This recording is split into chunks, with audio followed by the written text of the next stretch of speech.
Because Velociraptor's a pack hunter, you see. He uses coordinated attack patterns. He is out in force today. He slashes at you with this.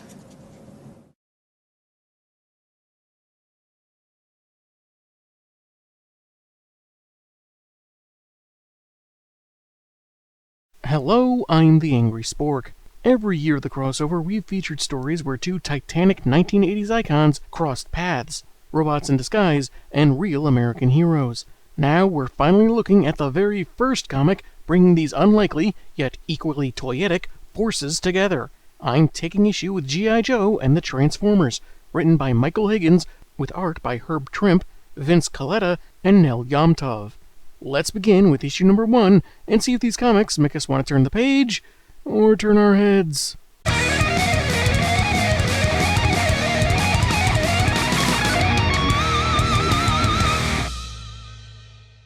The cover is certainly dramatic. The Joes opening fire with guns and tanks on Bumblebee, literally blasting him to pieces. You could have just said you don't like the Volkswagen Beetle design. Blood on the tracks. On the next episode of the Pep Boys Murder Mysteries. A government car drives into Fort Lewis in Seattle, Washington, past various protesters throwing things at the vehicle and holding signs like "Stop the Insanity," "No More Nukes," and "Remember TMI." Stop oversharing your morning bathroom routine, you weirdo! Among the crowd are some familiar, rugged-looking gentlemen, as well as a concerned mom and her scared child who wants to go back home. If only my son, Anthony, didn't have to be exposed to this type of behavior. This was supposed to be a peaceful demonstration. I suppose we could leave and I could explain to him the right and wrong ways to protest, the nuance involved, but what good would that do? General Hawk has escorted several politicians to Power Station Alpha, a mobile solar/nuclear plant, the construction of which was spearheaded by one in the group, Senator Barbara Larkin. She managed to convince the opposition this prototype station could lead the nation's energy production well into the future, though humbly insists she's just a civil servant. The Joes are on site to make sure nothing goes wrong, like Scarlet says. After the debacle in Springfield, we can't afford to mess up this assignment. We failed to stop Cobra from mutating everyone in town with yellow skin and 4 fingers. They seem to be making the best of it, at least. She's referring to issue 50 of the Joes' then ongoing, where a battle with Cobra, specifically the then recently created Serpentor, wrecked half the town, but the enemy escaped, leaving no traces, making the Joes look bad. While some of the other politicians seem impressed with Alpha, one shows skepticism, fearing what this kind of power could mean for the safety of mankind. Don't worry, the days since last accident sign will be here on Monday. We go to Mount St. Hilary, Oregon, and the Autobots in the Ark. They've heard about the new power station, how advanced it is, meaning the Decepticons will want it for themselves. Optimus Prime instructs Bumblebee to head to Fort Lewis and look for any enemy activity, while remaining unnoticed, since humans seem to think the bots and cons are the same, thus fear our heroic robots. Okay, but why do I have to go alone? Did you see that cover? We don't want that happening to Jazz. Now, Bumblebee. You know we consider you our master of stealth. Only you have the ability to make yourself unseen. By pointing in the distance and shouting, "Look, over there!" before running away. There's also the information the scout obtained that allowed them to create the aerial bots, boosting Bee's confidence as he heads out on a mission that he still thinks is pretty mundane. Prime didn't seem willing to confide in his old friend that Megatron, hated leader of the Decepticons, has become more of a serious threat than he previously thought. All my strongly worded letters have done nothing to stop his reign of terror. Do I need to resort to a different font? At the protest, Cobra allies, the Dreadnoks, Ripper, Buzzer, and Torch, are getting impatient doing nothing, so decide to change their mission a bit and take over the station themselves, regardless of how their leader Zartan will react. Forget Zartan, how have the Joes not reacted? I mean, General Hawk drove right past you, and they know you. They've fought you. And now that you're separated from the crowd of activists, you stick out even more like sore thumbs that really hate sleeves. Though this does remind me of the episode Cold Slither in the cartoon, when the Dreadnoks pretended to be a rock band as part of a Cobra mind control plot. It was the 80s. The Joe ladies disguised themselves as groupies to catch them unawares, and these guys didn't recognize Lady J, who didn't wear a wig or extra makeup, just different clothing. Not that I'm complaining. Don't judge me. There's some lingering dissent among the other senators, how one report claims that the station could be disastrous, another saying the opposite, how even well-intentioned ventures have turned to threats against humanity, like splitting the atom. Senator Larkin cannot fully comprehend the forces she's dealing with here. This isn't like folding laundry, or fixing a Thanksgiving dinner, or why is that redhead with the ponytail aiming her crossbow at me? If this type of power were to ever fall into the wrong hands, it could prove our undoing. A tragic error. Or it could be an awesome adventure story with explosions, lasers, robots, and lasers fired by robots, causing explosions! That's when the Dreadnoks ride in on their motorcycles and the group scatters. I guess none of the Joes on duty heard their bikes, or Buzzer's buzzsaw cut through the fence because the ethical debate was just so heated. Hawk hides Barbara behind some convenient barrels for safety while he joins the other Joes in firing back at the bikers. After Ripper and Torch are knocked off their rides, Buzzer takes a congressman hostage. Unless you want to see his head say goodbye to his body. I have an idea. Floating head congressman. Get me Dr. John Dorian. He'll release his captive in exchange for his trio allowed to leave without incident. Roadblock is in the middle of telling him off when the general says they'll agree to his terms as long as they don't hurt anyone. The other thugs grab their weapons, hop on their bikes, and ride off. The general assuring his team they aren't going to simply let them go, but they do have the VIPs to think about. When they stop to get their parking validated, that's when we grab them. Watching this from his island base in the Gulf of Mexico, Cobra Commander is infuriated that the Dreadnoks have tipped off the Joes to his interest in the station. Not just because it could have been a great victory, but also he anticipates Serpentor trying to usurp his control of Cobra.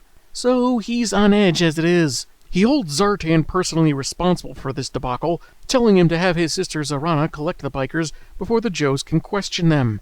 But I'm warning you, this is the last time I'll stand for an incident like this. Next time someone will pay. In blood!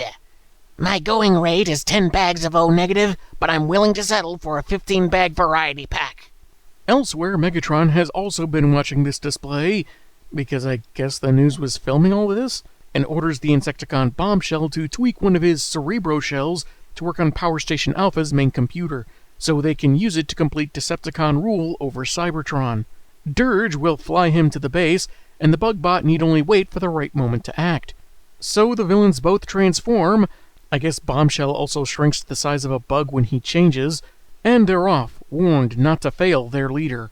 The escaping Dreadnoks are having fun attacking cars on the road, but when Buzzer targets a certain yellow compact, it suddenly sprouts legs to avoid his strike, much to his bewilderment. Bumblebee, Autobot Master of Stealth. The Joes are stuck in traffic, unable to catch up to their foes, who load into a semi-truck trailer and meet with Zarana. She tells them how ticked off Zartan is for their failure and asks what went wrong. Yet Buzzer is still fixated on that elusive car. What I want to know is, have I been breathing in too many auto fumes, or did I just see a car grow legs and leap out of my way while we were riding here? That's it, I'm officially quitting kangaroo jerky. From now on, it's strictly koala meat for me. Torch incredulously admits he saw it too, unlike Ripper apparently, since he thinks his pals are bonkers. Yet Zarana suggests it might be possible. An ominous statement that goes nowhere, because we don't even see her for the rest of the story. Having lost the bikers, the Joes return to base, where Bumblebee has parked just as the protesters are setting up camp for the night. The concerned mom, Mrs. Durante, says everyone will need a good night's rest for the next morning when the station is launched for its first test. B, however, is taken in how well-engineered the new facility is. Now I know why Optimus considered this so important. What a beauty! Bumblebee, remember what happened when you tried to hit on that powder blue Chevy Tahoe. The next morning, the armed Joes prepare to escort Station Alpha down the runway.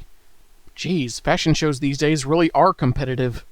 We took the subway. You're pretty lightly armed for the subway. Large sections of the plant begin to move, previously unseen parts extend, until the station has changed into a large aircraft. It's a transformer! Meanwhile, young Anthony is met by Junkyard, canine sidekick to the Joe officer Mutt. They begin playing frisbee as Alpha prepares to launch, and Dirge arrives on the scene. Seeing Bumblebee nearby, Bombshell deploys a plan to distract the Autobot, playing on his good nature. He fires one of his standard Cerebro shells to take control of Anthony, forcing him to approach the moving station. He then buzzes around B a bit before taking off, the Autobot suddenly realizing that was no Earth bug. I think they used the shadows and light reflecting off his windshield to vaguely simulate the appearance of eyes and a furrowed brow, which, while kinda corny, is pretty clever, I have to admit. Anyway, he calls Optimus to let him know of the Decepticon activity, and the leader sends out the now fully operational aerial bots. And don't forget to play Rock You Like a Hurricane when you arrive. Humans really seem to enjoy that song when it's coupled with planes flying overhead. Bit of a snafu, he calls out each one of them by name, but mistakenly calls one Superion, which is the name of their combined form. He probably meant Silverbolt, whom he monologues internally is a true leader for putting the Autobot cause and the welfare of his crew over his own acrophobia. Gives him little opportunity to consider his own weakness. Still, perhaps we should look into getting him an emotional support human. Back at the base, Anthony ambles nearer to Alpha's enormous treads in a trance, with Junkyard instinctively trying to pull him back. Bumblebee, witnessing what's going on, is at first conflicted about his orders, which in this case would mean letting an innocent kid be sacrificed. Ultimately, he apologizes for failing Prime, transforming to robot mode and making his way past the protesters to grab the lad and move him to safety. At the same time, Snake Eyes has swung into the station, which I guess is unmanned, and shuts it down. Anthony's returned to his frantic mom, but he seems unresponsive as she takes him away. The boy seems to be in a state of shock. What did the creature do to him? You mean besides prevent him from ending up a red smear on the tarmac, and willingly hand him over to his defenseless and worried mother? For that matter, how did nobody, not the Joes, not the protesters, see this kid walking towards the freaking station? The Joes have B surrounded, roadblocks saying they won't let him sabotage the project, though he's reminded they do need to protect said project. Then who should show up but Senator Larkin, saying that it's more important to keep this new facility out of evil hands, and even if it means Alpha's destruction, they can't take any chances. Bumblebee tries to explain, but Hawk gives the order, and the scout is fired upon from all sides, torn to shreds. His last words lament his failure, as Bombshell buzzes into the station. Later, the crowd is dispersed, and the Joes intend to analyze the remains of their target to learn just what it was, when Scarlet spots a handful of planes approaching, planes that combine to form a much, much larger robot. We are Superion, and we have come for our ally. Gripes, what do we do now? Got a broom and dustpan? Too soon? Issue 2's cover has some Decepticons watching footage of G.I. Joe on a sinking ship, defending people in swimwear against attacking Cobra aircraft. MTV's Spring Break is really grasping for ratings this year.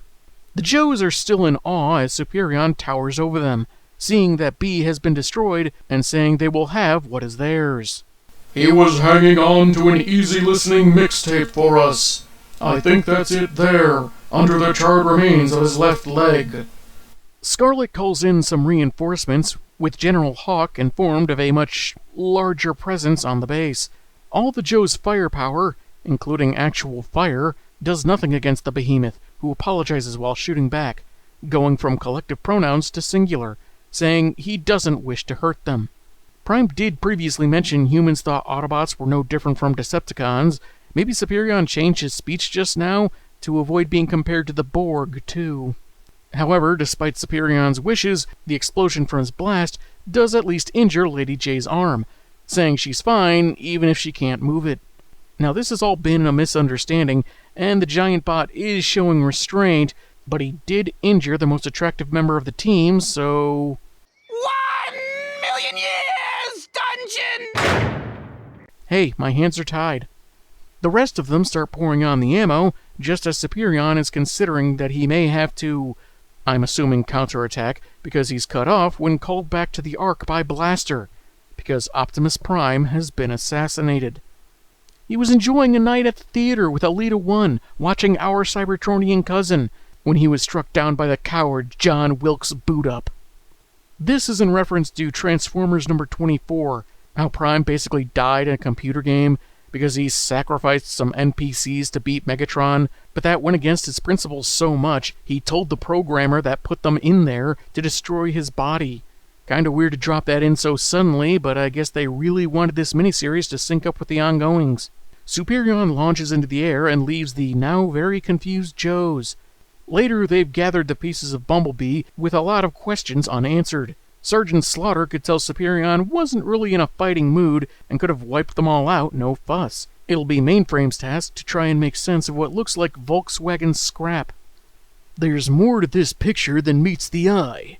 It's like they're robots in active camouflage of some kind. In the Decepticons' new Florida Keys base, because New Jersey would have been too obvious, I guess, Shockwave pleads with Megatron to pull himself together after Prime's death, a sentiment echoed by Ravage, who can talk in the comics. They should be celebrating the demise of their enemy leader, but since Megs wasn't the one to do it, it falls on deaf audio receptors. Shocky wonders if he has no choice but to take command, even though he had given up that particular aspiration. Hey, look, he's picking his nose. On Cobra Island, as Baroness and Serpentor seem to flirt, to Destro's disgust, Dr. Mindbender watches Station Alpha slowly begin to move. The Cerebro shell left by Bombshell finally activated. It lifts up into the air, shaking the ground as General Hawk was busy making out with Senator Larkin. Every time! This happens every time! My love life, ladies and gentlemen! Shockwave is confident this will pave the way for his logic-centric rule of the Decepticons, which he says out loud next to Megatron, but he's in a robo-funk, so he's apparently not paying attention.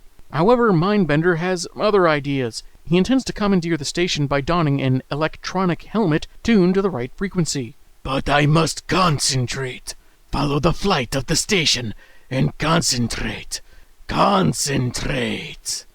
How long before we tell him that's really just part of a costume we found at Goodwill? 5 minutes after it stops being hilarious. At Fort Lewis, Hawk and Barbara are getting a bit affectionate before he heads off after the runaway station. Just promise me that you'll take care of what's mine. What an odd thing to say. Yeah, I thought this was all doing what's best for the people and everything. I know a solar nuclear power source was kind of her project and she fought for it, but kinda weird. As several pilots are ready to take off, Lady J, with her arm in a sling, doesn't feel like she's done her part, and wishes she could go. That's silly. You just get well. We'll take care of everything this time. You've done enough already. I mean, you ran out into battle against a giant enemy that didn't really feel like fighting, and were the only one to get injured, so I'm not making this better, am I? Meanwhile, Anthony Durante is at home, still catatonic due to the Cerebro shell, which I assume also changed his hair from being a sandy blonde to dark blue. But his mom, who for this page will apparently be played by Peggy Hill, is still under the impression he's just traumatized. And how peculiar is it that Anthony has a Bumblebee action figure? So in a world where these giant alien robots exist, and those who know about them don't see the difference between the helpful ones and the malevolent ones, some toy company still sees the opportunity to merchandise them? Okay, yeah, that tracks, totally makes sense. Mindbender has successfully redirected Station Alpha, with a fleet of Cobra fighters to escort it to their island lair. But it's not long before the Joes arrive and an air battle ensues. As a few planes are taken out, a cruise ship is passing by, owned by businessman G.B. Blackrock, a recurring character in the Transformers franchise. He tries to calm his worried guests. Just sit tight, sweetie. What interest could they possibly have in our little pleasure cruise? Maybe none, but lack of interest isn't going to stop a dislodged metal wing from potentially crashing down and cracking your boat in half like an egg. However, Serpentor is of the same mind as Bombshell last issue, playing on the hero's compulsion to protect innocence. Now you see that evil will always triumph, because good is dumb. Via one of the Cobra pilots, Serpentor delivers a deal. let them take the station in exchange for them not attacking the ship. When Hawk is informed, Barbara, who listened in, says he should order the station destroyed if necessary, not just to save people's lives, but to keep Alpha out of Cobra's control. The General doesn't think it's that simple. Not only could destroying the craft unleash fallout from the plutonium on board, thus endangering the seafaring pedestrians, millions of taxpayer dollars went into building that station, and they might still be able to recover it. If we go to Cobra's base disguised as door-to-door salesmen, then accidentally spill red wine on it, they'll have to leave us alone with it to use our revolutionary cleanser before it stains. Hawk orders his men to let the station go, and the shooting stops. But not before one Cobra pilot's plane is hit. He bails and lands on the cruise ship. He is immediately held at gunpoint by security, so he can't cause any trouble, but Serpentor, that scamp, orders the fleet to fire on the ship anyway, so now the Joes are preoccupied with a rescue mission. 'Cause I'm evil. All this is monitored by Dirge, relayed to Shockwave, who orders the Seeker and his Insecticon partner to keep their optics on Alpha. Those fools think they are in control of this situation, but we will show them just how wrong they are. Wait, you tried to take the station, got hijacked by these other guys, and letting them take it somewhere else? My plans are intricate and methodical, with a high percentage of— You have no idea what you're doing, do you? Shut up! Logic, numbers, data. Shut up. A flotation collar is in place to keep the vessel above water long enough for rescue craft to bring all on board. When two Joes talk about cars and airplanes changing into giant robots, Blackrock says he may be of some help to them.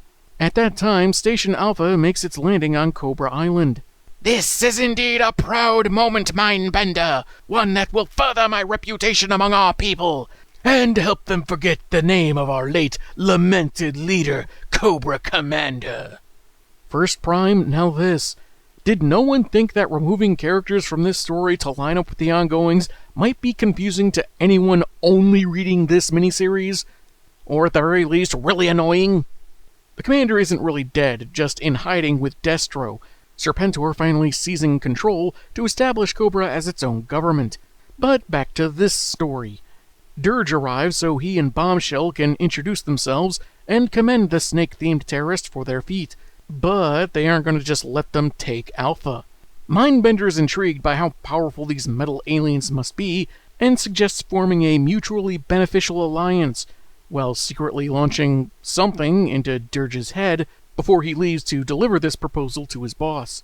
Mrs. Durante has decided to do something she should have done right after the incident at Fort Lewis and take her son to a doctor. He's barely ambulatory, still unresponsive, but after an X-ray, they find a strange implant in his brain, which his mom finds impossible. I'm sorry, but the X-rays don't lie. But the catheters, on the other hand, you can't trust anything they say. They'll need to surgically remove the object, though there's no telling what the results will be for Anthony afterwards. Back on Cobra Island, Mindbender doesn't trust beings called Decepticons, for some reason, so tunes in to the device he planted on Dirge. Just when Shockwave is explaining his plan to use Station Alpha to siphon energy from Earth to repower Cybertron. Oh, how convenient. After hearing their overall simple intentions, the monocled doctor figures out that manipulating fault lines and causing geothermal disturbances will eventually destroy the entire Earth, which will probably make it a lot more difficult for Cobra to control it. Or easier, depends on who survives and for how long. Tune in next week to see how this evil plot is foiled, and if any more characters spontaneously show up in the obituaries. I'm the Angry Spork, and man, have I got issues.